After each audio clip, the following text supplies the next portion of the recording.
Today we'll be discussing lung cancer with my patient, Deb Fazer. The presentation is taking place at the patient's household. She is a 50-year-old woman who is an active smoker. She states that she learns best by pictures and likes when it's hands-on, so therefore we have a pamphlet. By the end of this goal, the patient will be able to identify the pathophysiology, causes, complications, diagnostics, signs and symptoms, and treatment of lung cancer by the end of this presentation. The three objectives that the patient will have is to describe the etiology slash pathology of lung cancer, discuss common diagnostics for lung cancer, identify complications and health problems related to lung cancer.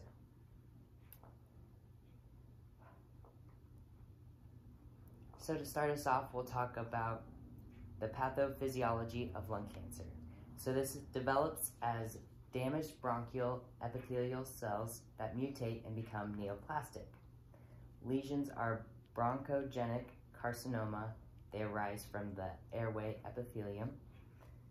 It's aggressive, invasive, and has a widespread metastatic lesion. All types frequently spread via the lymph system to nodes and other organs such as the brain, bone, and liver. So there are different types. There's non-small cell lung cancer and there's small cell lung cancer. Non-small cell cancer is about 80 to 85% of lung cancer, so it's more common. The causes of this is cigarette smoking and exposure to passive tobacco smoke, or exposure to environmental and occupational pollutants. The complications, as you see that's listed, is superior vena cava syndrome.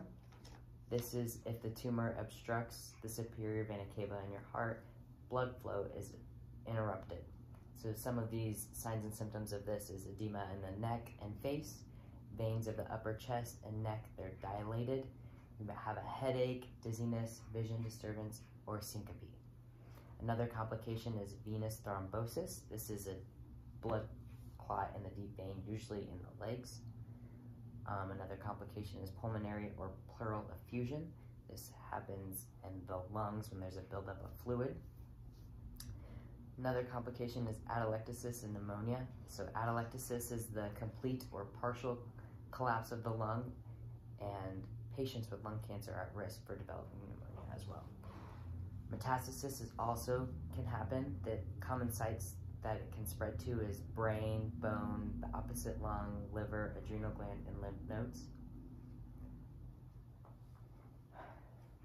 The diagnostics used for lung cancer is usually a chest x-ray at first, then it's a sputum sample. Needle biopsy can also do this. Once they diagnose it as lung cancer, they will do a bronchoscopy. So they will put you under and they will put a tube down your throat and go towards your lungs, visualize the cancer, and can even take a biopsy of the tumor to determine the stage of them.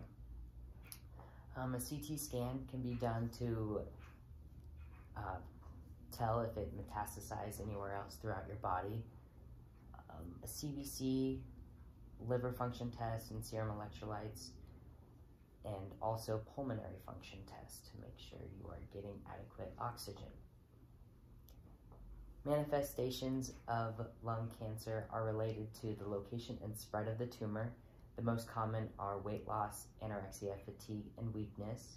You can also experience bone pain, tenderness, and swelling, clubbing of the fingers and toes, confusion, impaired gait and balance, headache, and personality changes may indicate brain metastasis. To indicate if it has bone metastasis is if you have bone pain, pathologic fractures, and possible spinal cord compression.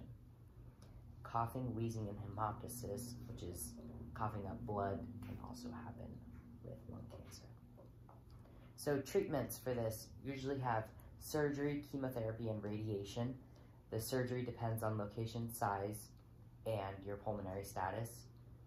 The types can be a thoracotomy, which is open chest for removal of the tumor, a wedge resection, so that removes a small part of it, a lobectomy that removes an entire lobe of your lung, or a pneumectomy, so that removes your entire lung. Chemotherapy is usually given in combination with radiation or surgery, and it's given to slow the tumor growth. Radiation is used to debulk tumor in the goal when given prior to surgery. It's used to relieve symptoms such as the cough, pain, or hemoptysis, and it relieves the superior vena cava syndrome complication that we talked about at the beginning. So is there any other questions?